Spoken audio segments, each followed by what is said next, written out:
Hello dear students, I welcome you on my YouTube channel that is maths for banking. So आज मैं आपको ये जो video है इसमें कुछ इन्फॉर्मेशन देने वाला हूँ और इन्फॉर्मेशन ये है। जैसा आप सभी लोगों को पता है कि आईबीपीएस, आरआरबी, पीओ, मल्टीटास्किंग और स्केल 1 ऑफिसर्स का नोटिफिकेशन ऑलरेडी आ चुका है। तो मैं अब से इस यूट्यूब चैनल पर आपके मैथ्स के वीडियोस रेगुलरली अपलोड करता रहूँगा और ये सारे वीडियोस ना आपके मैथ्स में और अर्थमेटिक में, डीआई में आपकी बहुत हेल्प करने वाले हैं, चाहे वो प्री वाला एग्जाम हो चाहे वो मेंस वाला। तो पहले मैं जितने भी वीडियोस डालूंगा वो प्री को ध्यान में रखते हुए डालूंगा, सो दैट आप सभी लोग फ्री में इन वीडियोस को देख पाएं और आप अपनी प्रिपरेशन को बहुत अच्छा कर पाएं। इसमें बेसिक्स वाला पार्ट मैं बहुत अच्छे से कवर करूंगा, मीडियम लेवल तक जाएगा, जहां पर आपका जो मीडियम लेवल तक आपका प्री में आता है और उसके बाद एक बार प्री पूरा पार्ट खत्म हो जाएगा, उसके बाद मैं आपके प्रैक्टिस बेस्ड वीडियोस भी डालना स्टार्ट कर दूंगा, जिसमें जैसे 15 मोस्ट इम्पोर्टेंट अर्थमेटिक क्वेश्चन और मोस्ट इम्पोर्टेंट डीआई, इस तरीके के वीडियोस भी आपको आने वाले दिनों में इस यूट्यूब चैनल पर मिलेंगे। तो आप अपने सभी फ्रेंड्स के साथ ये शेयर करना कि यहाँ पर मैं रेगुलरली वीडियोस अपलोड कर रहा हूँ, दे कैन सी। और जो भी लोग अपनी आरआरबी पीओ का जो प्रिपरेशन करना चाहते हैं, स्टार्टिंग से बेसिक से फाउंडेशन बनाना चाहते हैं, अपना बेसिक्स को स्ट्रॉन्ग करना चाहते हैं, तो आप सभी लोगों को पता है कि मैं बेसिक से पढ़ाता हूँ और जितना लेवल चाहिए होता है एग्जाम के लिए मैं वहां तक आपको ले जाता हूँ, राइट। और सारी चीजें आपको इस यूट्यूब चैनल पर फ्री में अवेलेबल होगी, यहाँ पर कोई चार्ज नहीं लग रहा है। तो आप अपने सभी फ्रेंड्स को बता सकते हैं जो भी यहाँ पर प्रिपरेशन करना चाहते हैं आरआरबी पीओ का, राइट। तो ये डे 1 की क्लास होगी। ऐसे ही अराउंड 45 डेज में मैं पूरा का पूरा सिलेबस खत्म कर दूंगा आपका। और 45 डेज के बाद जब आपका जो क्लासेस होंगी वो प्रैक्टिस के लिए होंगी, जिनमें मैं आपका 15 अर्थमेटिक या फिर मॉक टेस्ट या फिर डीआई के क्वेश्चंस, वो सारी चीजें मैं डिस्कस करूंगा, राइट। तो आज की जो क्लास है, मैं जैसा मैंने आपको बताया था कि यहाँ पर ना मैं परसेंटेज से स्टार्ट करने वाला हूँ। तो परसेंटेज बेसिक्स ये पार्ट 1 होगा आपका, और परसेंटेज में पार्ट 2, पार्ट 3, ऐसे 2 से 3 पार्ट आएंगे और परसेंटेज आपका पूरा का पूरा खत्म हो जाएगा। तो अब आप क्वेश्चंस की तरफ मूव करिए और जो भी थ्योरेटिकल कॉन्सेप्ट है वो पहले मैं आपको समझाऊंगा, उसके बाद हम क्वेश्चंस की तरफ मूव करेंगे, राइट। तो आप अपने सभी फ्रेंड्स के साथ शेयर करना कि मैं यहाँ पर वीडियोस अपलोड करना स्टार्ट कर रहा हूँ, सो दैट जो भी लोग फ्री में प्रिपरेशन करना चाहते हैं आरआरबी पीओ का, राइट, वो यहाँ से प्रिपरेशन कर सकें। Percentage is the backbone of arithmetic. और परसेंटेज का मतलब क्या होता है, परसेंटेज को फ्रैक्शन में कैसे कन्वर्ट करते हैं, फ्रैक्शन टू परसेंटेज कन्वर्ट कैसे करते हैं, ये सारी चीज़ें आनी चाहिए। और कुछ कुछ वैल्यूज़ हैं जो हमें याद भी करनी होती हैं, बट मैं आपको कुछ ऐसे तरीके बता दूंगा जिससे आपको उन वैल्यूज़ को रटना नहीं पड़ेगा। कुछ वैल्यूज़ को याद, जो ऑलरेडी याद होती हैं, उसी का यूज़ कर लेंगे। जैसे परसेंटेज होता है ना, तो परसेंटेज 2 पार्ट से बना हुआ है। जैसे पर है यहाँ पर और सेंट है, राइट। तो ये जो सेंट होता है इसका मतलब होता है 100, और पर मतलब हर एक, एक पर वो होता है ना कि पर पर्सन मतलब फ्रॉम इंडिविजुअल। तो हर 100 में से किसका कितना वैल्यू है वो परसेंटेज होता है। तो हर एक 100 में से किसकी क्या वैल्यू है। जैसे हम मान के चलो कि हम मार्क्स ऑब्टेन करते हैं ना 90%, इसका मतलब क्या है, हर 100 में से हमें कितना मिला, तो हमें 90 मार्क्स मिले हैं हर 100 में से, राइट। अब 100 में से ये हमेशा दर्शाता है। तो एक ये भी हो गया कि कंपैरिजन का तरीका हो गया। अब कंपैरिजन का तरीका और परसेंटेज जो होता है ना, हम बहुत स्टार्टिंग से ही पहचानते हैं। जैसे आजकल तुम देखोगे ना, कुछ लोग ऐसे भी हैं जिनको कुछ भी आइडिया नहीं है, बट अगर तुम उनको ये बताओ ना कि तुमने 85% मार्क्स लिए हैं, तो वो खुश हो जाएंगे कि 85% तो बहुत अच्छा होता है, भले उनको कोई आइडिया नहीं है। अगर तुम उनको ऐसे बताओ कि मेरे 961 मार्क्स आए हैं आउट ऑफ 1800, राइट, या फिर मेरा 1025 मार्क्स आया है आउट ऑफ 1500, तो उन्हें कुछ पता नहीं लगेगा ये क्या बात करने की कोशिश कर रहा है। लेकिन हाँ, परसेंटेज में आराम से समझ पाते हैं कि मेरा 95% आया, तो डेफिनेटली वो समझ जाएंगे। हर चीज को हम जब 100 के टर्म्स में कन्वर्ट कर देते हैं तो उसी को ही हम परसेंटेज बोलते हैं। जो परसेंटेज होता है, कोई भी एक कंप्लीट यूनिट होता है ना, मान के चलो जैसे एक पेन है या एक शर्ट, क्या हो गया, 100% क्वांटिटी हो गई। राइट। अगर 2 शर्ट है तो उसमें से जो एक शर्ट है 2 शर्ट है तो वो 100% क्वांटिटी है, तो अगर एक शर्ट होगी तो उसमें से वो 50% क्वांटिटी शो करेगी। तो जो कंप्लीट यूनिट होता है उसको 100% बोलते हैं।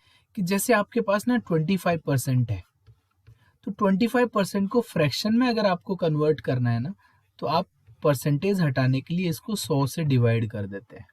100 से डिवाइड कर देते हैं। तो 100 से डिवाइड करने के बाद ये जो परसेंटेज का फ्रैक्शन बनेगा वो 1/4 बनेगा। तो ये जो नीचे डिनोमिनेटर में जो पार्ट लिखा है ना, ये हमेशा क्या करता है, ओरिजिनल वैल्यू को शो करता है। ये क्या करता है, ओरिजिनल वैल्यू को शो करता है या रिप्रेजेंट करता है। और ये वाला जो पार्ट है, ये वाला पार्ट क्या रिप्रेजेंट करता है, ये इंक्रीमेंट या डिक्रीमेंट को रिप्रेजेंट करता है। तो इसका मतलब क्या है, तो अगर मैं ये कहता हूं ना कि अ वैल्यू इज इंक्रीज्ड बाय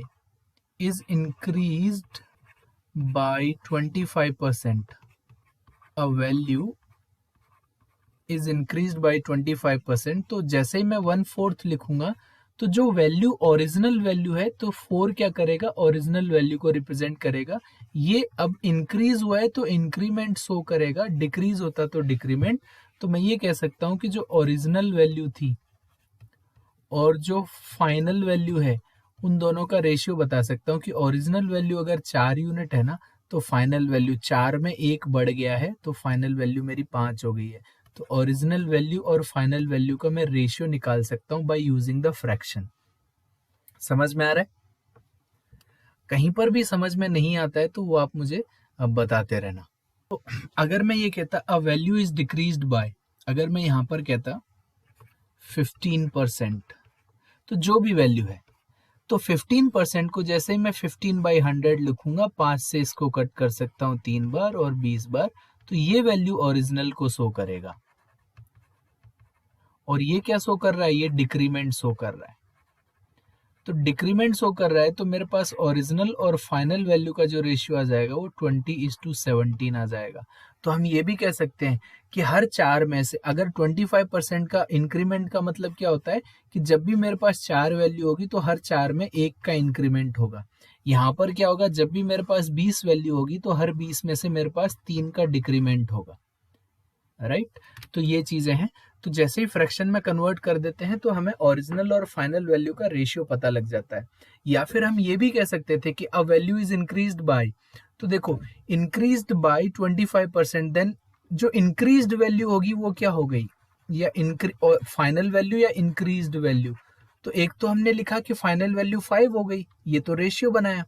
लेकिन अगर मान के चलो ओरिजिनल वैल्यू को मैंने x माना होता, तो मैं क्या कर रहा होता था, इस ये 25% से इंक्रीज हुआ है ना, तो इसका 25% निकालता 25/100 और x में ऐड करता। तो अब आपके पास ये जो वैल्यू आती वो क्या आती, x में ऐड करने के बाद ये 5/4x आता। राइट, 5/4x आता। या फिर आप इसको ऐसे भी लिख सकते थे 1.25x। तो देखो अ वैल्यू इज इंक्रीज, तो इंक्रीज्ड वैल्यू x में अगर मैं 1.25 का मल्टीप्लाई कर देता हूं, तो ये जो पार्ट होता है ना, ये मल्टीप्लाइंग फैक्टर होता है। तो मैं आपको मल्टीप्लाइंग फैक्टर के बारे में बता देता हूँ। फ्रैक्शन वैल्यूज तो मैंने बताया है, पहले फ्रैक्शन वैल्यूज का देख लेते हैं, मल्टीप्लाइंग फैक्टर अभी आ जाएगा। तो जो 100% वैल्यू होती है वो तो होती है 1, लेकिन अगर 1 को मैं हाफ कर देता हूं तो ये किसके परसेंटेज के बराबर हो जाएगा, 50% के बराबर। और 1/2 को फिर से मैं हाफ कर देता हूं तो 1/4, तो ये 25%।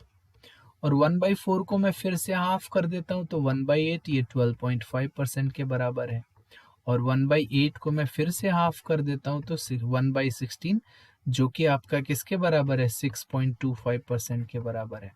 तो अगर मैंने इस वैल्यू को हाफ किया है ना, तो ये भी वैल्यू हाफ हो गई है, डिवाइड बाई 2 किया ना, डिवाइड बाई 2 किया।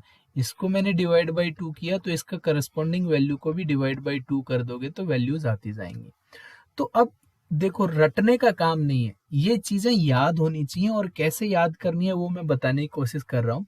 कि मेरे को पता होता है कि 1 हमेशा 100% होता है फ्रैक्शन के टर्म्स में, तो हाफ ये भी मुझे हमेशा याद रहता है कि हाफ 50% होता है। अगर मेरे को 1/4 याद नहीं है तो मैं ये सोचूंगा कि हाफ को आधा करने से 1/4 आता है और हाफ 50% होता था, तो 1/4 25% होगा। अगर मेरे को डायरेक्टली 1/16 याद नहीं है तो मैं 1/4 के बारे में सोचूंगा। 1/4 25% है तो इसका आधा करूंगा, फिर से आधा करूंगा, तो यहां पर पहुंच जाऊंगा। तो अगर मेरे को 1/2 याद है तो 1/4, 1/8 और 1/16 ऑटोमेटिकली याद हो जाता है, राइट। अब मैं वापस से फिर ये कहता हूं कि 1 का मतलब अगर 100% है तो अगर मैं इसको 3 से डिवाइड करूं, अगर मैं 3 से डिवाइड करूं तो 1/3 होगा, और 1/3 होता है हमारा 33.33%, जो कि हमें हमेशा याद रहता है। लेकिन 1/6 में हो सकता है हमें प्रॉब्लम हो, तो इसको आधा किया है तो आधा कर लेंगे, या फिर आप ऐसे भी लिख सकते हैं 16.67, 666 भी लिखते हैं। और अगर मेरे को 1/12 याद कर रखना है तो मेरे को 1/3 याद है तो मेरे को 1/12 ऑटोमेटिकली याद होगा, इसका आधा किया फिर से आधा कर दूंगा तो 8.33% आ जाएगा।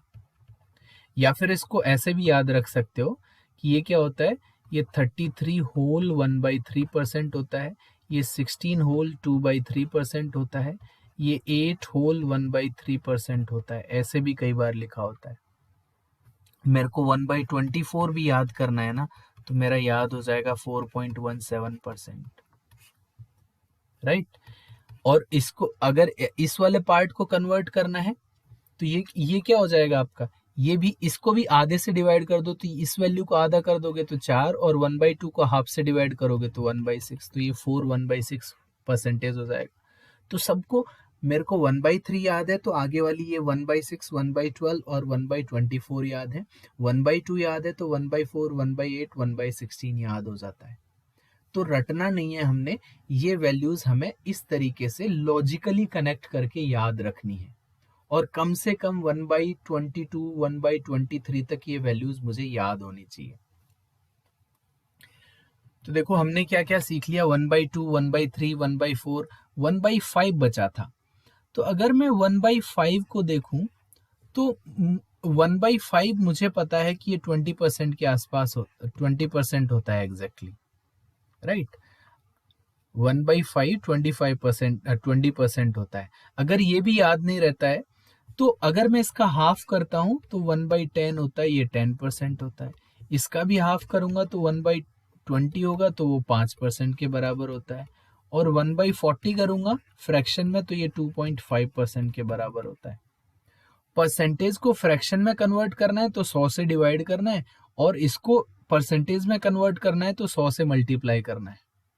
तो देखो अगर इधर करना है परसेंटेज तो डिवाइड बाय 100, और अगर इधर इस तरीके से कन्वर्ट करना है तो मल्टीप्लाई बाय 100 होता है। बस यही कहानी चलेगी पूरे टाइम। और 1/80 हो जाएगा तो ये भी मुझे पता है कि भैया 1.25% होगा। इसकी जरूरत नहीं पड़ती है, मैक्सिमम 1/40 तक ही हमें जरूरत पड़ती है। अब एक और चीज है सो देखिए मैंने क्या कहा कि अगर ये जो पार्ट में बोल रहा हूं उसको मैं यहां पर लिख देता हूं, इस वाले पार्ट को मैं लिख देता हूं कि कोई वैल्यू फ्रैक्शन में है, फ्रैक्शन से उसको परसेंटेज में कन्वर्ट करना है। तो फ्रैक्शन में जैसे 1/5 है, परसेंटेज में कन्वर्ट करना है तो इसको 100 से मल्टीप्लाई कर दोगे तो ये परसेंटेज में बन जाती है, राइट।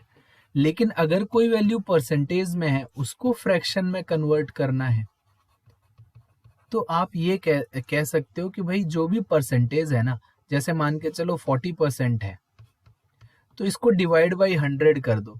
तो डिवाइड बाई 100 कर दोगे तो इसका मतलब क्या हो गया कि 40/100 ये फ्रैक्शन बन गया, और जो फ्रैक्शन बना है वो क्या बन गया आपके पास, ये 2/5 बन गया, ये फ्रैक्शन आ गया। तो ये डिवाइड बाई 100 होता है, परसेंटेज से फ्रैक्शन में कन्वर्ट करना है, fraction to percentage multiply by 100 होता है, इतना पार्ट है, ठीक है। अब देखिए यहां से 1/5 मैंने जैसे ही देखा था, यहां से मेरे को ना एक और वैल्यू याद हो जाती है 1/15।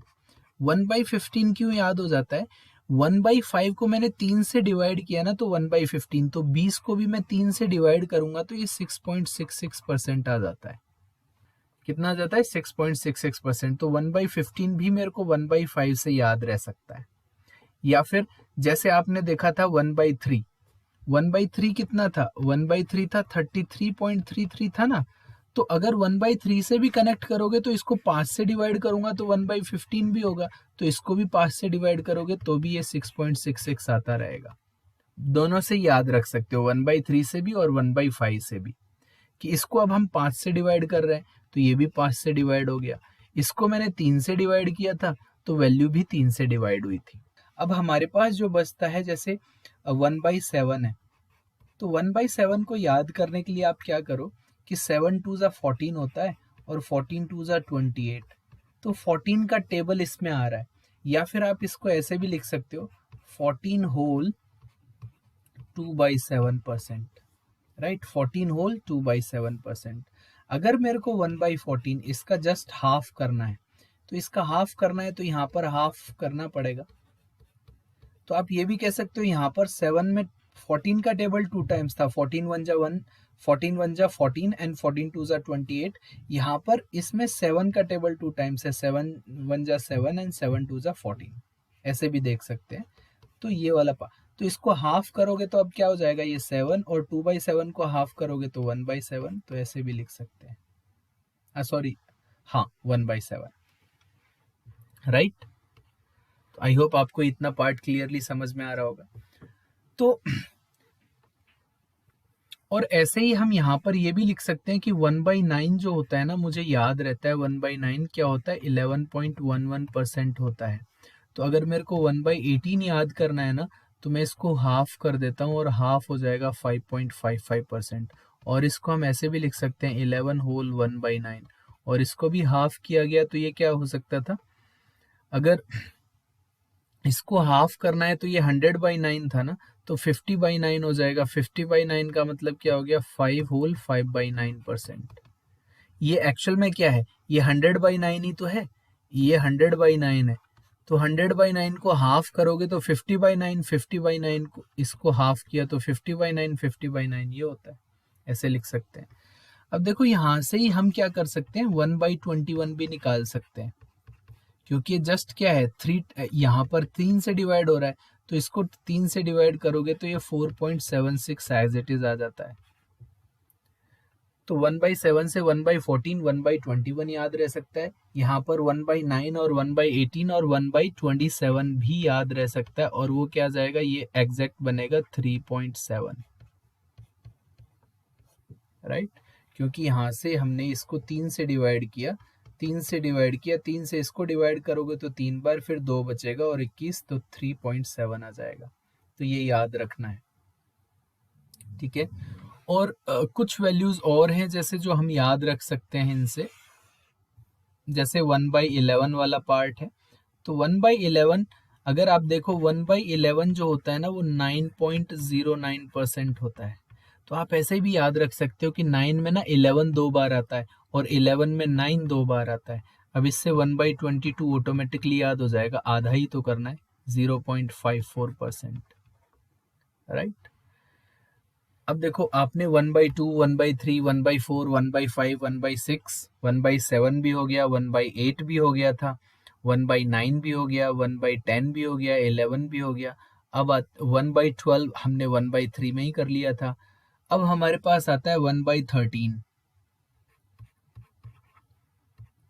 13 को याद करने के लिए ना 13 का स्क्वायर के बारे में सोचो। 13 का स्क्वायर क्या होता है, 169, राइट। तो यहाँ पर लिख दो 1.69 और 1 को अज्यूम करो 7, तो 7.69% होता है। याद करने का तरीका है ऐसे ही, मतलब जुगाड़ लगा के याद कर रहे हैं कि 169, तो 69 लास्ट में आता है।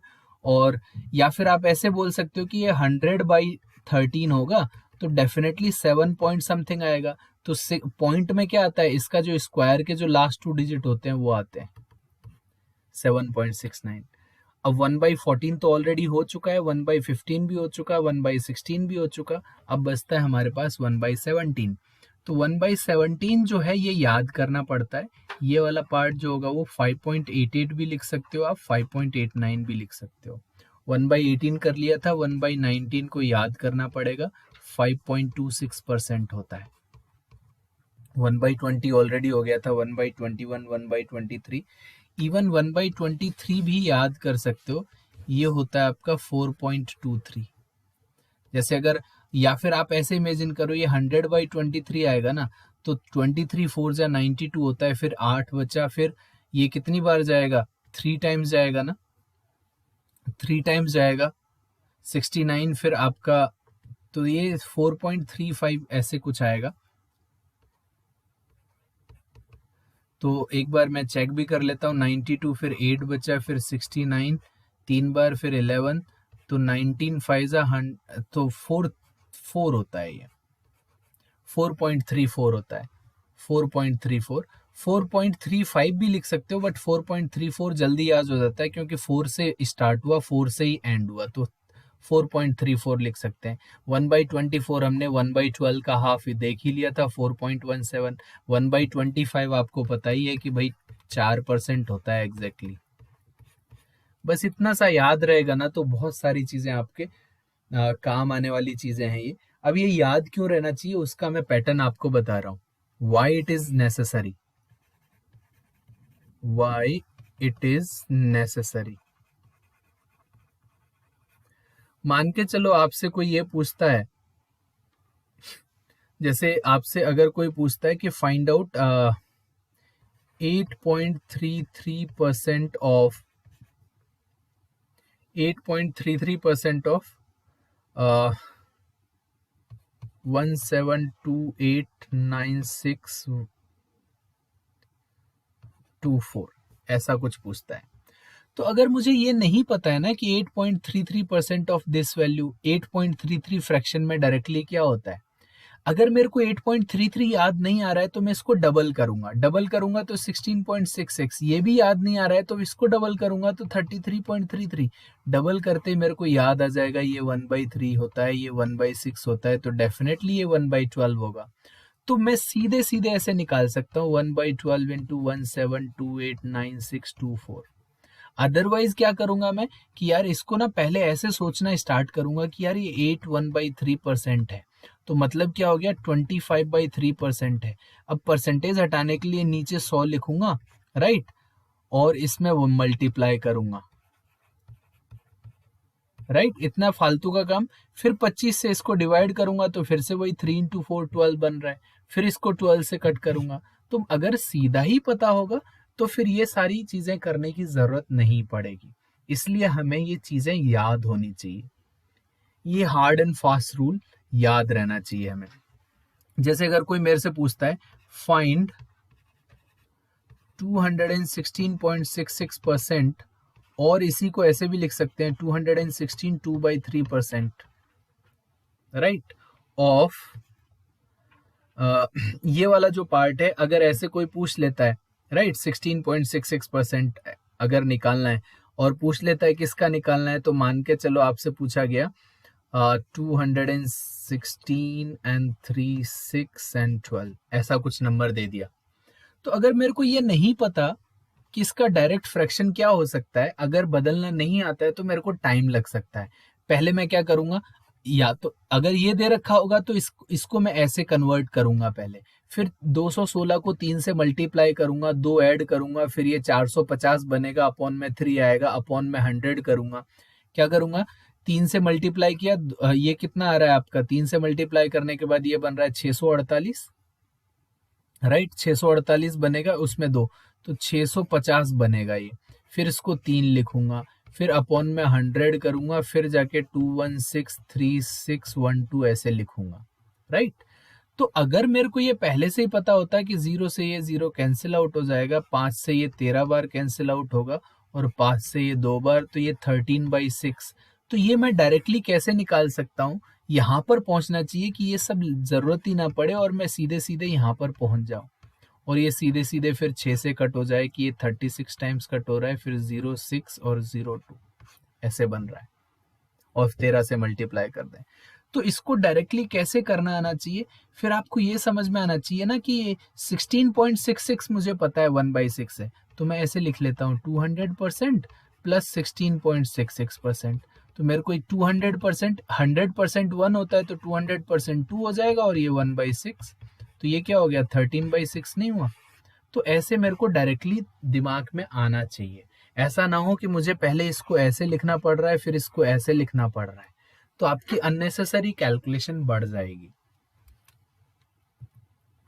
अब देखो मल्टीप्लाइंग फैक्टर का क्या रोल होता है।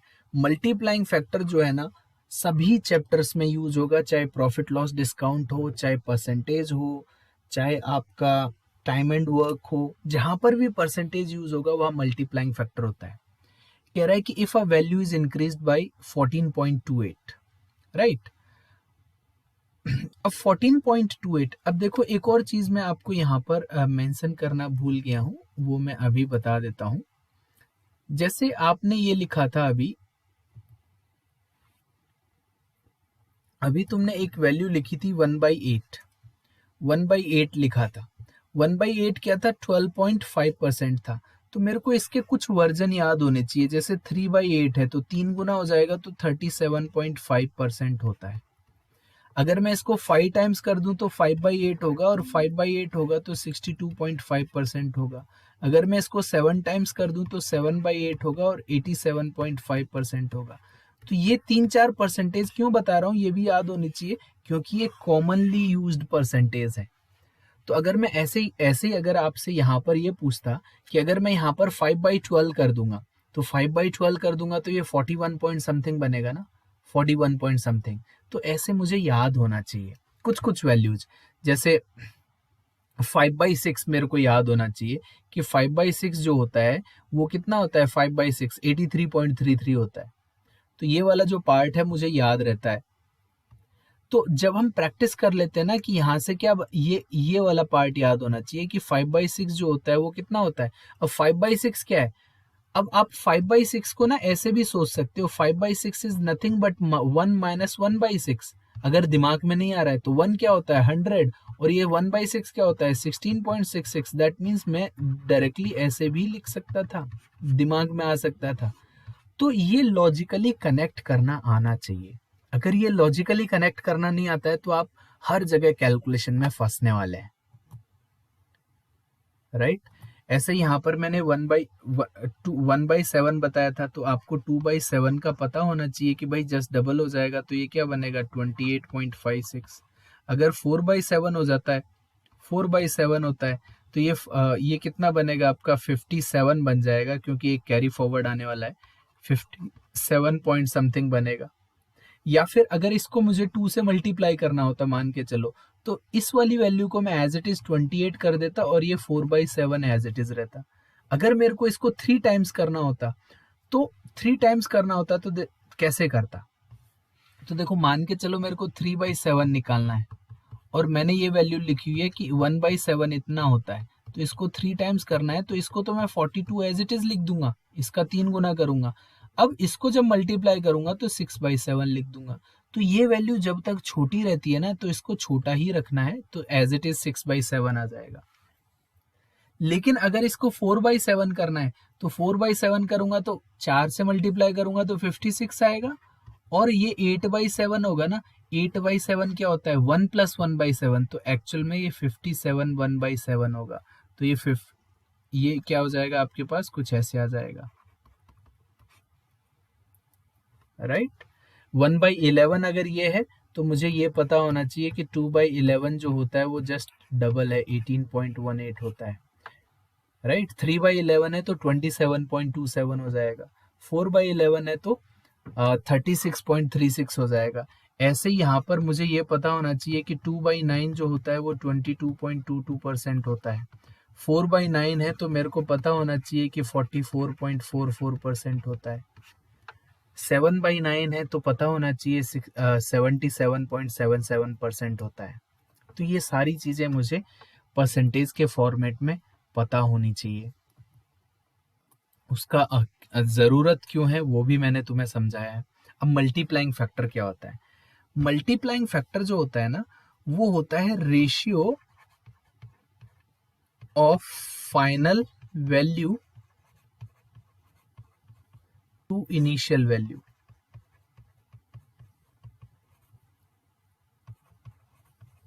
इसको हम मल्टीप्लाइंग फैक्टर बोलते हैं,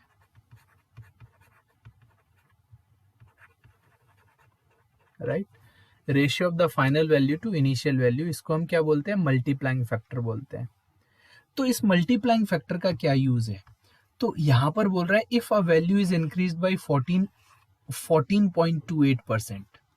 तो देखो जैसे ही 14.28% को फ्रैक्शन में लिखोगे तो 1/7 अभी अभी बताया था, और जैसे ही इसमें 1 ऐड कर देते हैं ना, तो ये वाला जो पार्ट है ये मल्टीप्लाइंग फैक्टर बन जाता है।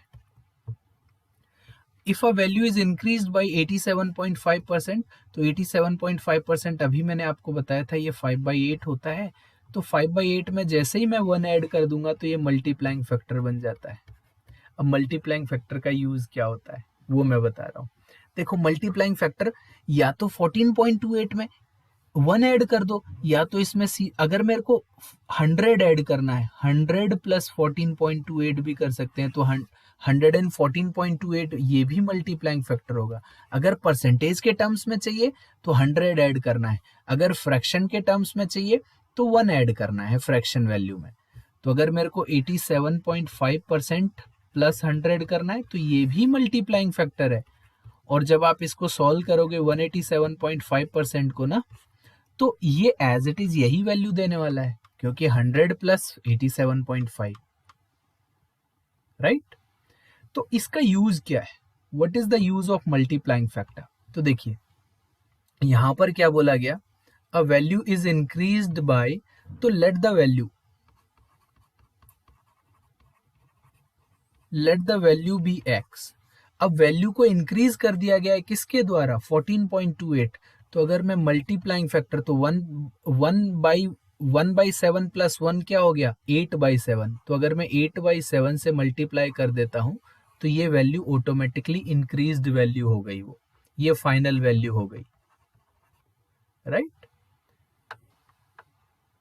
समझ में आ रहा है, आई होप आपको समझ में आया होगा।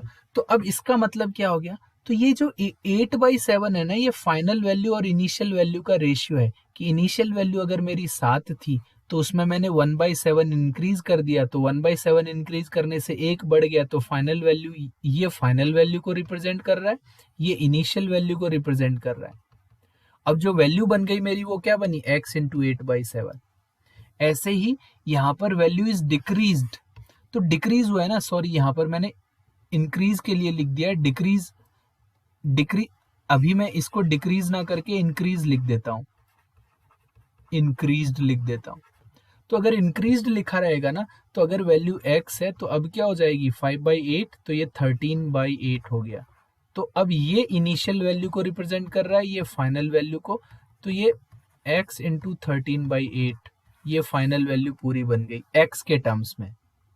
अगर रेशियो चाहिए मेरे को फाइनल और इनिशियल का, तो मैंने बताया था आपको, ऐसे स्टार्टिंग में ही बताया था कि जैसे ही हम फ्रैक्शन को ऐसे लिखते हैं तो रेशियो मिल जाता है हमें फाइनल और इनिशियल का। तो फाइनल और इनिशियल वैल्यू का रेशियो को ही हम मल्टीप्लाइंग फैक्टर कहते हैं और उसको मल्टीप्लाई कर देते हैं, राइट।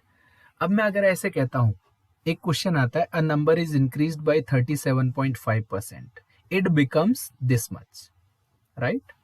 तो अगर 37.5% के बारे में मुझे पता है, तो अभी अभी हमने देखा था ये 3/8 होता है, राइट। तो ये वाली वैल्यू क्या रिप्रेजेंट कर रही है, इनिशियल वैल्यू, और ये क्या शो कर रहा है, इंक्रीमेंट शो कर रहा है, इंक्रीमेंट शो कर रहा है। तो अगर मैं कहूं कि फाइनल और इनिशियल का रेशियो क्या हो जाएगा, तो फाइनल और इनिशियल का रेशियो या तो इसमें ऐड कर दो 1, या फिर क्या करोगे, फाइनल वैल्यू क्या होगी 8 + 3 होगी ना। तो ये हमारा क्या बनता है, मल्टीप्लाइंग फैक्टर बनता है। तो मल्टीप्लाइंग फैक्टर में डायरेक्ट भी निकाल सकता था कि भाई मल्टीप्लाइंग फैक्टर जो फ्रैक्शन वैल्यू होती है ना, उसी में एक ऐड करना होता है, और ऐड करके लिखता तो भी यही आता है 11/8, राइट। तो मैं ये क्यों लिख रहा हूं, इसका एक रीजन है कि अगर मैं बेसिक तरीके से इस क्वेश्चन को करूंगा ना, तो एक तो मैं रेशियो से कर सकता हूं कि फाइनल और इनिशियल का जो रेशियो बन गया वो 8 और 11 बन गया है, and value becomes this one. तो इस 11 यूनिट की जो वैल्यू है वो इतनी हो गई है, मेरे को 8 यूनिट की वैल्यू चाहिए। तो मेरे को वो रेशियो मेथड से ज़्यादा आसान हो जाता है। तो 11 यूनिट की वैल्यू ये है, तो 11 से जब आप इसको डिवाइड करोगे तो 1 यूनिट का वैल्यू कितना आ जाएगा, 11 से एक बार डिवाइड हुआ, फिर 4 बार डिवाइड हुआ। ये कंप्लीटली डिवाइड हो भी रहा है कि नहीं तो एक बार चेक कर लेते हैं। तो 4 बार, फिर कितना बचा 3, तो 1173 कर देते हैं इसको, तब आराम से डिवाइड होगा, राइट। तो ये क्या हो गया था आपका, 4 बता था 47, फिर 44 3, तो 143 यूनिट हो गया। तो इसको अगर मैं 1100 ये वाला पार्ट कर दूंगा तो अब आराम से हो जाएगा कि ये 143 इंटू 8 इनिशियल वैल्यू मुझे पता लग जाएगी। और x मान के करूंगा तो क्या करूंगा, let the value be x, let the value be x। Now value becomes what, x into 11/8, और ये किसके बराबर हो गया था, 1573 के बराबर हो गया था। तो x की वैल्यू क्या हो गई आपकी, 1573 इंटू 8/11। तो यही तो किया, पहले 11 से डिवाइड किया, जो वैल्यू है उसको 8 से मल्टीप्लाई किया। तो ये जो मल्टीप्लाइंग फैक्टर का काम कर रहा है ना, वो ये होता है, वैल्यू इंक्रीज हो रही है तो मल्टीप्लाई कर देंगे, 1 ऐड करेंगे, और अगर डिक्रीज हो रहा होता तो हम क्या करते, 1 माइनस 3/8 इफ डिक्रीमेंट, तो एक में से घटा देते हैं, अदरवाइज एक ऐड कर देते हैं। इतना पार्ट समझ में आया, बताइए, कोई भी प्रॉब्लम है तो बताओ। ठीक है, परफेक्ट है। अब कह रहा है a number is increased bye 80%, right. तो हम सीधे क्या करेंगे, 80% को ना 4/5 लिख सकते हैं। तो ये इनिशियल वैल्यू हो गई और ये इंक्रीमेंट सोक हो रहा है। तो क्या होगा, फाइनल और इनिशियल का जो रेशियो आएगा वो 5 आएगा और ये 9 आएगा। और 9 की वैल्यू 720 दे रखी है, तो 9 यूनिट 720 है, तो एक यूनिट क्या हो गया 80, तो 5 यूनिट कितना रहा होगा, 5 यूनिट 80 से मल्टीप्लाई कर दें तो 400, तो 400 में 80% बढ़ाएंगे तो यही तो बनेगा। तो ऐसे हम डायरेक्टली कर सकते हैं। और बेसिक से करते तो लेट द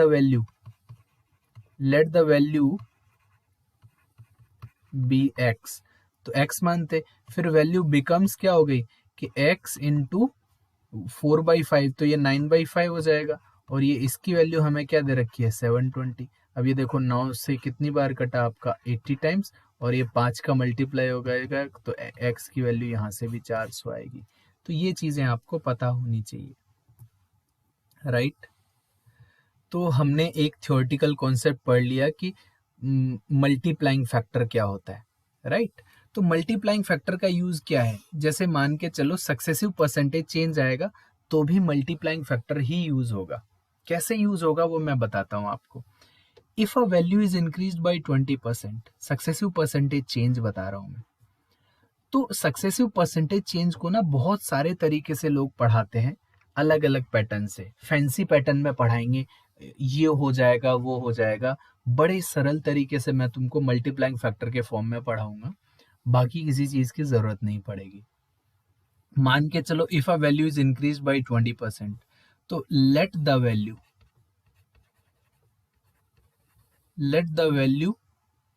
बी एक्स। अब जो मेरी वैल्यू इनिशियल एक्स थी, अब ये कितना बढ़ रहा है, now it is increase by 20%, and 20% is what, 20% is 1/5। तो 1/5 से बढ़ गया है तो मल्टीप्लाइंग फैक्टर क्या बनेगा, 1 + 1/5, तो 1/5 से बढ़ गया है। तो या तो मैं ये कह सकता हूँ कि ये 1.2 से मल्टीप्लाई नहीं करते थे कि 20% बढ़ गया तो 1.2 से मल्टीप्लाई कर दो, 30% बढ़ गया तो 1.3 से मल्टीप्लाई कर दो। तो ये 0.2 0.3 कहाँ से आ रहा है, ये यहीं से तो आ रहा है। 1/2 क्या होता है, 0.2 ही तो होता है। तो 6/5 को अगर मैं सॉल्व करूंगा तो 1.2 ही तो आएगा, राइट। नाउ अब ये 20% से बढ़ गया, right. Now again it is increased bye 25%, तो 25% इंक्रीज का मतलब क्या होता है, 1/4, तो 1 + 1/4 क्या हो गया आपका 5/9, 5/4 हो गया, राइट। अब देखो वैल्यू बन क्या रही है, वैल्यू बन रही है 5 से 5 कैंसिल आउट हो गया। इसमें भी अगर तुमको कुछ कैंसिल आउट करना है तो कैंसिल आउट कर लो, ये 2 से 3 बार, ये 2 से 2 बार। तो अब जो वैल्यू आ रही है वो मेरी आ रही है 3/2। तो अब इसमें जो मल्टीप्लिकेशन है ये मल्टीप्लाइंग फैक्टर है। मेरी ओरिजिनल वैल्यू क्या थी x, अब x में जो भी फ्रैक्शन मल्टीप्लाइड है वो क्या है, मल्टीप्लाइंग फैक्टर। और ये डिनोमिनेटर हमेशा इनिशियल वैल्यू को शो करता है, और ये वाला पार्ट हमेशा क्या करेगा, मल्टीप्लाइंग फैक्टर के फॉर्म में ये फाइनल वैल्यू को शो करेगा। दैट मीन्स क्या हो गया कि अगर मेरी इनिशियल वैल्यू 2 थी तो मेरी फाइनल वैल्यू कितनी है, 3 है। दैट मीन्स ओवरऑल परसेंटेज, अगर मैं परसेंटेज कैलकुलेट करना चाहता हूं तो ये ऐसे भी तो लिख सकता हूं 1.5, राइट। अगर x में मैं 1 का मल्टीप्लाई कर रहा हूं तो वापस से x आ रहा है, दैट मीन्स 1 का मल्टीप्लाई होता है तो there is no change. Multiplying factor का यूज क्या होता है, परसेंटेज चेंज बताने के लिए। अगर मैं x में कुछ मल्टीप्लाई कर रहा हूं, 1 का मल्टीप्लाई करता हूं तो देयर इज नो चेंज।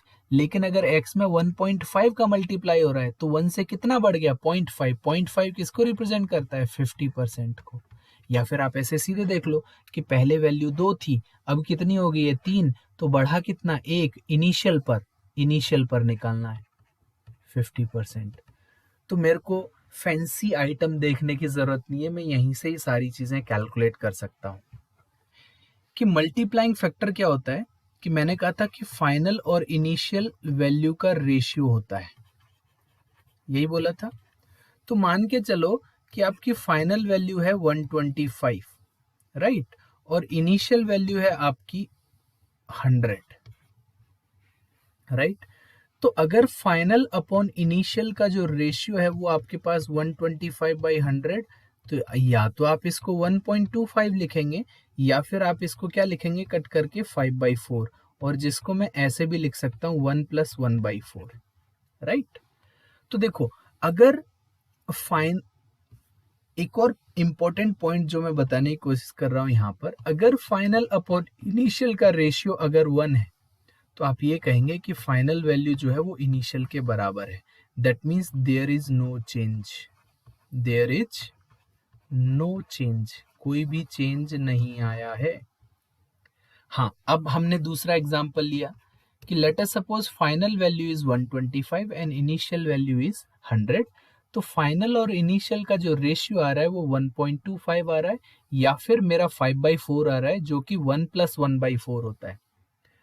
तो देखो, अगर 1 आता है तो देयर इज नो चेंज, दोनों ही बराबर होते हैं ना, इक्वल होते हैं, फाइनल और इनिशियल इक्वल होते हैं।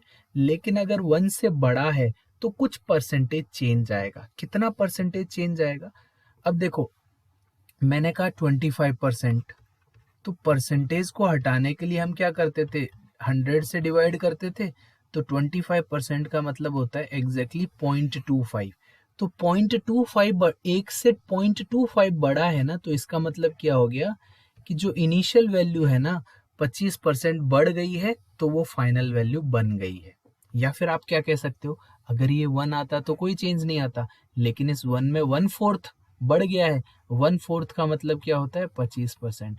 दैट मीन्स क्या हो गया कि जो मेरी इनिशियल वैल्यू थी उसमें 25% ऐड करने के बाद फाइनल वैल्यू बनी है। इतना पार्ट समझ में आया। फिर से मल्टीप्लाइंग फैक्टर वाला पार्ट बताता हूं मैं। यहां पर ये क्या बोल रहा है, डिक्रीज्ड वैल्यू है, राइट। तो डिक्रीमेंट हो रहा है। तो जैसे ही मैं डिक्रीमेंट शो करता हूं ना, तो डिक्रीमेंट का मतलब क्या होता है, 1 माइनस करूंगा मैं 5/8, सॉरी ये 7/8 होता है, नॉट 5/8। ये 7/8 होता है, नॉट 5/8। आई थिंक मैंने 5/8 बताया था, ये 7/8 होता है। 5/8 तो होता है 62.5%, तो ये 7/8 होगा, राइट। तो अगर मैं ये कहता हूं कि ये डिक्रीज हो रहा है तो मल्टीप्लाइंग फैक्टर होगा 1 - 7/8। क्या होगा, ये होगा मल्टीप्लाइंग फैक्टर, राइट। अब देखो, अगर मैं ये कह रहा हूं कि मल्टीप्लाइंग फैक्टर अगर मेरा कितना आ रहा है, 1/8 आ रहा है, मेरा मल्टीप्लाइंग फैक्टर कितना आ रहा है, अगर ये मेरा मल्टीप्लाइंग फैक्टर है तो मैं ये कह सकता हूं कि मेरी फाइनल वैल्यू ये है, इनिशियल वैल्यू ये है।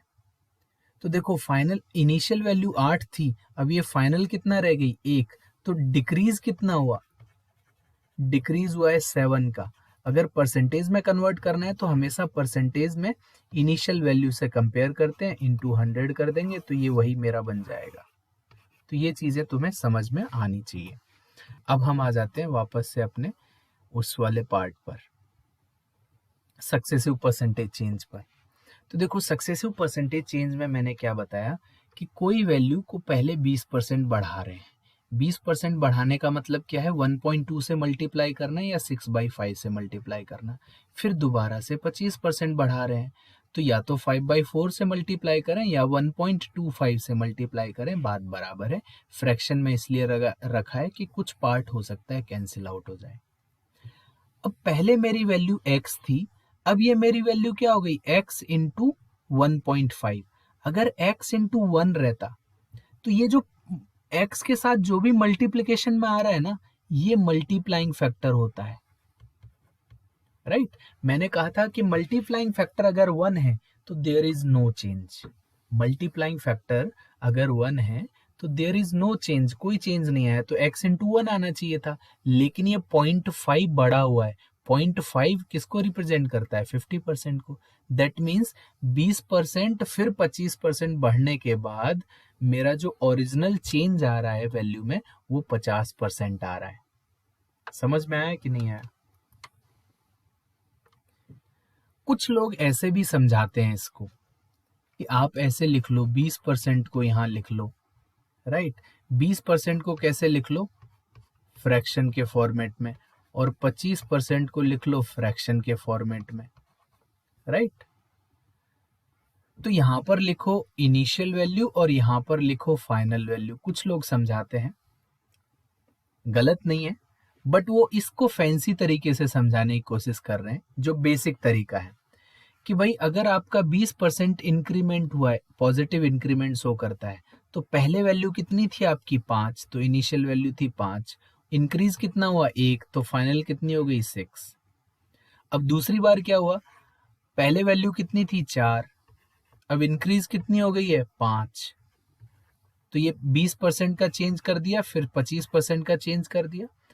अब ये दोनों साइडें क्या हो गई, अलग अलग हो गई, ये दोनों आपस में मल्टीप्लाई होंगी, तो इनमें कुछ कॉमन पार्ट है ना, तो कॉमन पार्ट को क्या कर लो, कट कर लो। 5 से 5 कट कर दो, यहाँ पर 2 से 2 कट कर दो, और ये 3।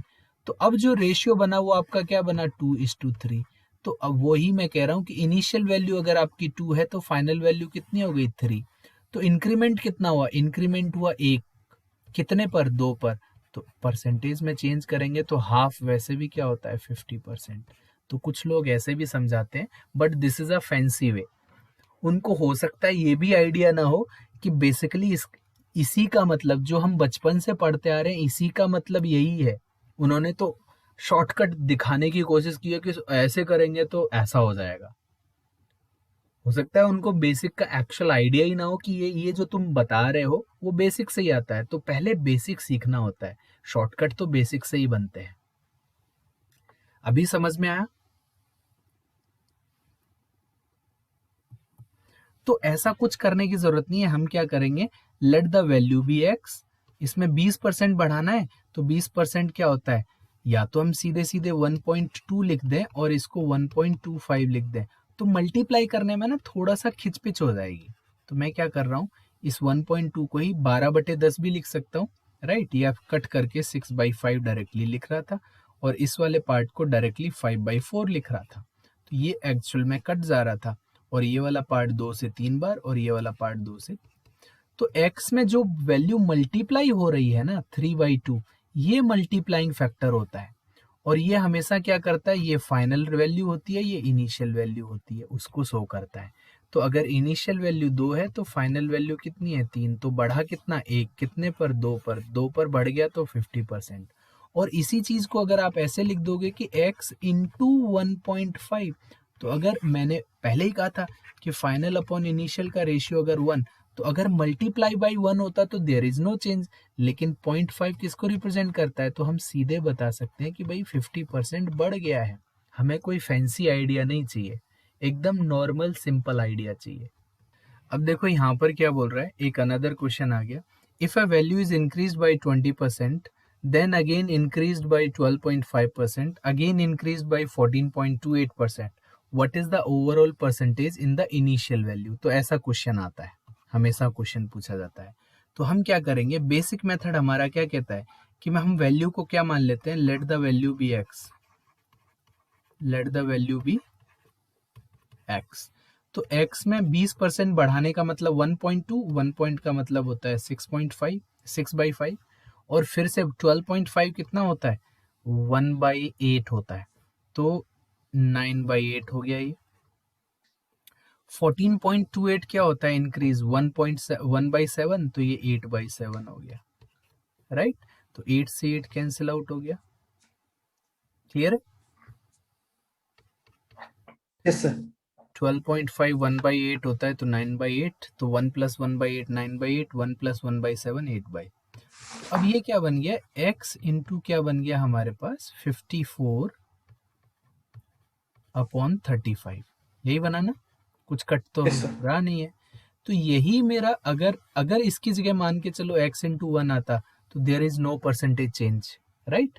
तो ये वाला पार्ट फाइनल वैल्यू को रिप्रेजेंट करेगा, ये इनिशियल को, कि मेरी पहले वैल्यू थी ना वो 35 थी, अब मेरी जो वैल्यू क्या हो गई है, 54 हो गई है।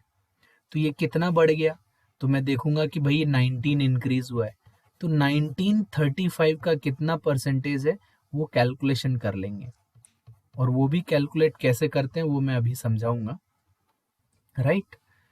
तो बाकी लोग इस पार्ट को कैसे समझाते हैं, वो हमेशा क्या करते हैं कि आपको ना एक फैंसी सा तरीका सिखाएंगे कि यहाँ पर ना फाइनल, यहाँ पर इनिशियल वैल्यू लिख लो, यहाँ पर फाइनल लिख लो, और ये 20% जो है इसको 1/5 लिख लो, तो इनिशियल वैल्यू 5 है, बढ़ के 6 हो गई, राइट। फिर इस वाले 12.5 क्या होता है, 1/8, तो पहले वैल्यू 8 है, बढ़ के कितनी हो गई, 9। फिर ये 14.28, पहले वैल्यू है 7, बढ़ के कितनी हो गई, 8।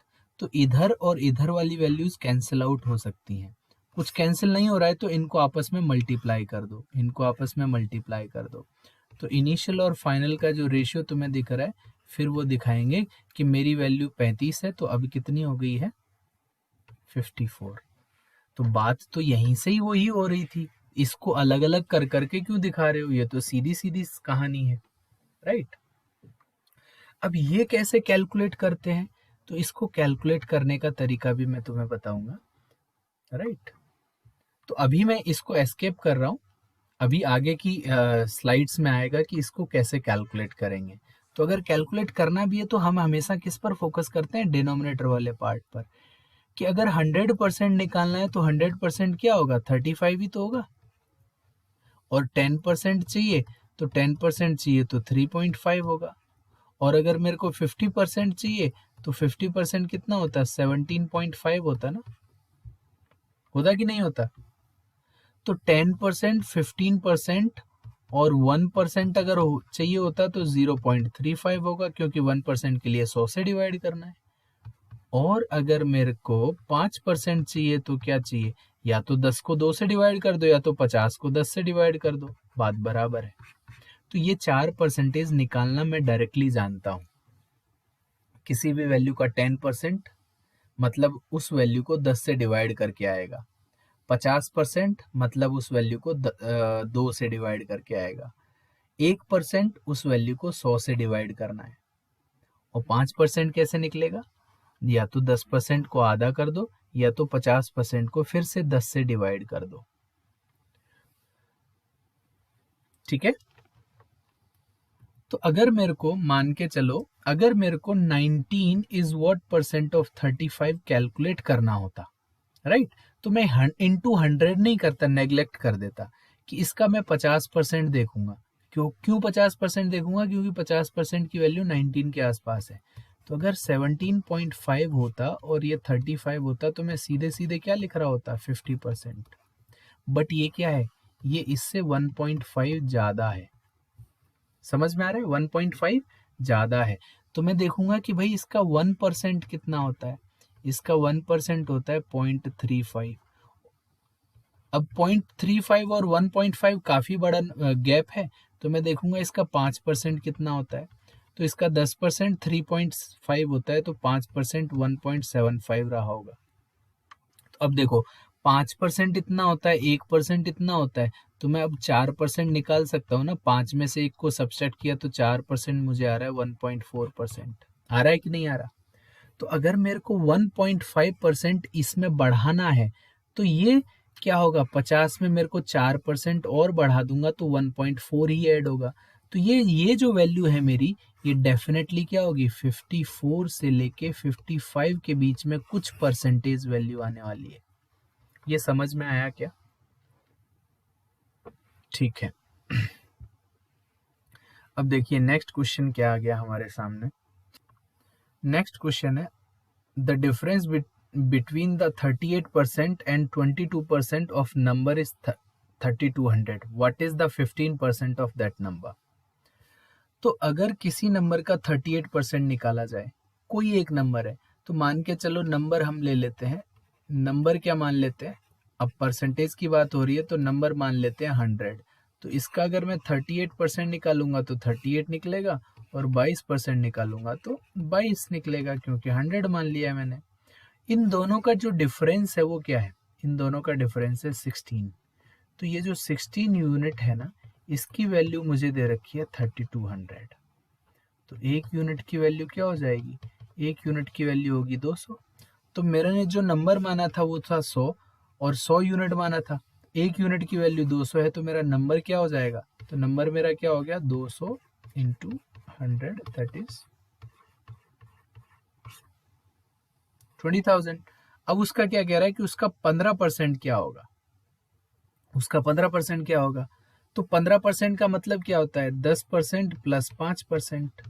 तो मैं सीधे निकालूंगा नहीं, मैं सीधे ऐसे कहूंगा कि 10% तो मैं डायरेक्टली देख सकता हूँ, एक जीरो हटाना होता है, और जो 10% है उसको आधा करके लिखना होता है, तो सीधे 15% ये लॉजिकली निकल के आता है। तो आंसर क्या आ जाएगा, 3000। समझ में आया?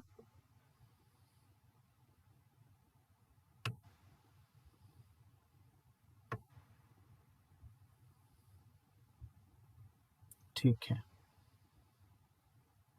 ओके। तो मैं ये कह रहा हूं कि अगर मान के चलो कि आपको ये वाला क्वेश्चन आता है, तो मैं ये कह रहा हूं कि नंबर मैंने मान लिया 100,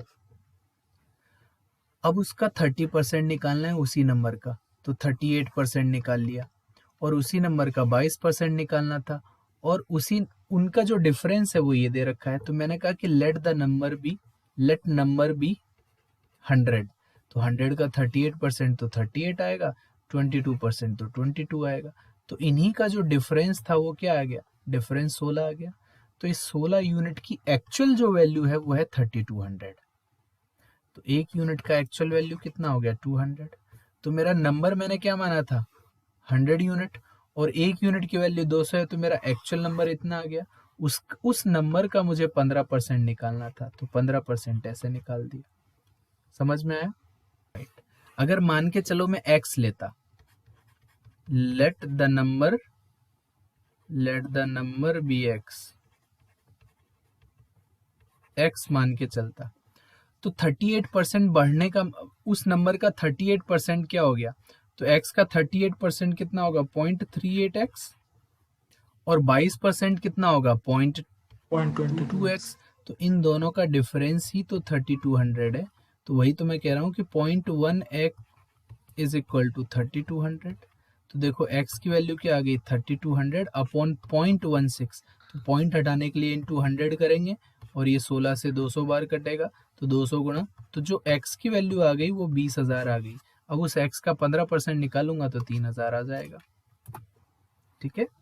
अब कह रहा है कि when the price of cloth was reduced by 25%, the quantity of cloth sold increased by 20%. What was the effect on gross receipt of the shop? Right? Shop पर ग्रॉस इफेक्ट क्या पड़ा? तो देखो, जब जो रिसीप्ट पर हम जो लिखते हैं, परसेंटेज इंक्रीमेंट डिक्रीमेंट का पार्ट है ये, 25% जो हमारी जो रिसिप्ट बनती है उस पर जो टोटल लिखा जाता है, जो टोटल लिखा जाएगा वो क्या होगा, कि जो क्वांटिटी में बेच रहा हूँ उसका प्राइस क्या है और जो क्वांटिटी कितनी है, यही तो होता है। अब देखो, when the price of the cloth was reduced by 25% and the quantity of cloth sold increased by 20%, what was the effect? तो देखो मैंने कहा कि टोटल जो होता है वो प्राइस और क्वांटिटी पर डिपेंड करता है। और देखो किसी भी वेरिएबल में ना एक का मल्टीप्लिकेशन करने से उसमें कोई फर्क नहीं पड़ता है, क्योंकि ऑटोमेटिकली उसमें वन का मल्टीप्लिकेशन तो हो ही रखा होता है। तो इन वेरिएबल को एक बार के लिए भूल जाते हैं। तो हम क्या लिखेंगे कि मेरा जो टोटल है एक बनेगा अगर मेरा प्राइस एक है और मेरा क्वांटिटी भी एक ही है। तो एक बार के लिए इसको इस तरीके से लिख लेते हैं, 1 इज इक्वल टू 1 × 1। ये वाला 1 जो है वो प्राइस के लिए, ये वाला 1 जो है वो क्वांटिटी के लिए, ये वाला 1 जो है वो टोटल के लिए। अब कह रहा है the price of the cloth is reduced by 25%। तो प्राइस पहले कितनी है, अभी मेरा प्राइस कितना है 1, अगर ये रिड्यूस 25% से हो रहा है तो 25% कितना होता है 1/4। तो मेरा प्राइस बचा कितना, मेरा प्राइस बच गया 3/4 इंटू, फिर कह रहा है the cloth sold increased by 20%। और जो क्लोथ में जो सेल हो रहा था ना, जो क्वांटिटी सेल हो रही थी उसमें इंक्रीज हो गया 1/5। तो 1/5 इंक्रीज होने का मतलब क्या हो गया कि ये पहले 1 था, अब 1/5 इंक्रीज हो गया तो कितना हो गया 6/5, राइट। तो अब इसको कट भी कर सकते हो 2 बार और इसको भी कट कर सकते हो 3 बार, राइट। तो ये वाला पार्ट क्या आ गया, अब आपके पास आ गया 9/10। तो ये जो टोटल, ये जो न्यू टोटल आया, ये न्यू टोटल कितना आ गया 9/10। और इनिशियली मैंने टोटल कितना ले रखा था, ये तो इनिशियल ले रखा था। और ये जो न्यू टोटल आया वो 9/10, तो कुछ कम आया है ना, कितना कम आया, 1 से कुछ कम है 9/10, कितना कम है 1/10। 1/10 का मतलब क्या होता है 10%। तो मेरा 20% डिक्रीज हो गया, कम आया तो डिक्रीज हो गया। अगर 11/10 आया होता तो 1/10 ज्यादा होता तो 10% इंक्रीज हो जाता। समझ में आया? Yes sir. ओके, ठीक है।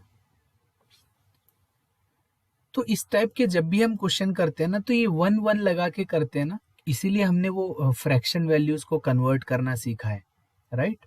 तो बड़े आसानी से ये क्वेश्चन सॉल्व हो जाते हैं। अब देखो यहाँ पर फिर से ऐसा ही कुछ क्वेश्चन आ रहा है। If a person spend 40% of his income on food, 20% on house rent and 70% of the remaining on children's education, then the percentage of his income left is। तो देखो अभी क्या कर रहा है कि हम मान रहे हैं, पता नहीं है हमें इनकम कितनी है उसकी, let the persons income, right. तो लेट द पर्सन्स इनकम, तो हमने माना कि उसकी इनकम जो है वो 100 रुपये है, राइट। अब कह रहा है कि एक व्यक्ति अपनी आय का 40% खाने पर, 20% घर के किराए पर तथा बचे हुए भाग का। तो देखो अगर ये 40% खाने पर और 20% घर पर खर्च कर देता है तो 60% खर्च कर दिया, मतलब 60 रुपये उसने खर्च कर दिए। तो जो बचा हुआ रिमेनिंग पार्ट कितना है, रिमेनिंग पार्ट है मेरे पास 40, बचे हुए भाग का 70%, 70% ऑफ रिमेनिंग लिखा हुआ है,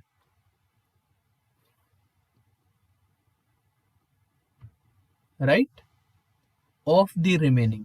तो इसका अब 40 का 70% निकालोगे तो आप क्या करोगे, 40 70 परसेंटेज हटाने के लिए 0 0 से कैंसिल आउट हो जाएगा। तो 28 रुपये फिर से खर्च कर दिए, 28 रुपये फिर से खर्च कर दिए। फिर जो रिमेनिंग वैल्यू है वो क्या हो गई, 40 में से 28 फिर से खर्च हो गए, तो 12 बचे, 12 बचे। तो उसका आय कितना लिया था हमने, 100 लिया था, राइट, 100 लिया था। अब उसके पास बच कितना गया 12, तो 12 100 का कितना परसेंट है, 12% ही तो है, तो वही पूछा गया। समझ में आया? Yes sir. ठीक है।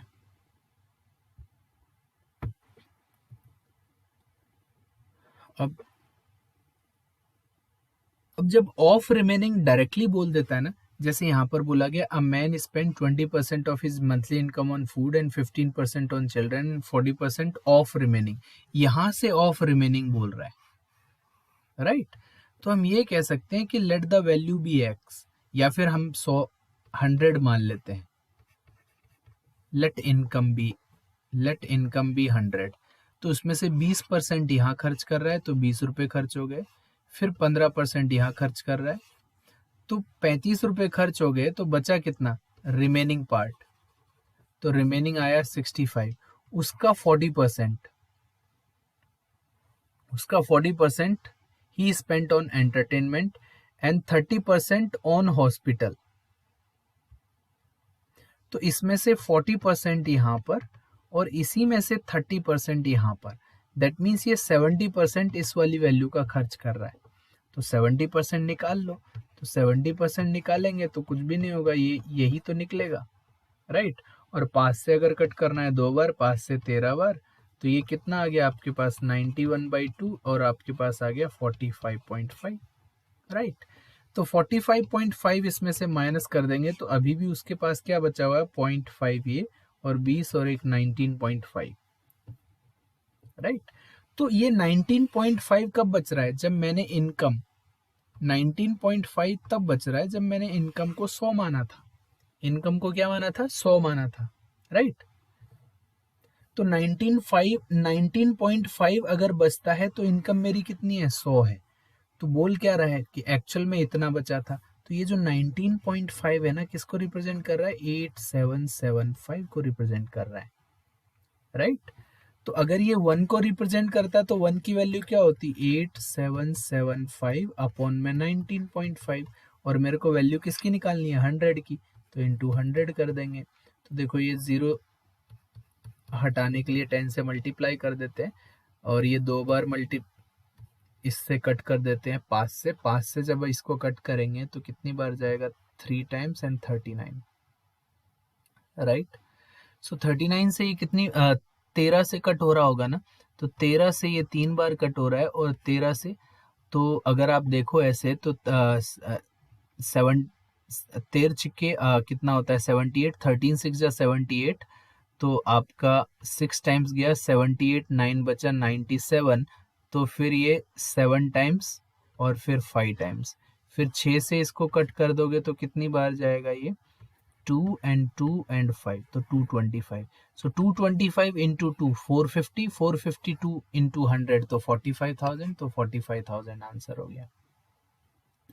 जो परसेंटेज चेंज बताया था कि परसेंटेज चेंज के मान के चलो कोई एरिया है, एरिया क्या होता है, लेंथ इनटू ब्रेथ होता है, राइट।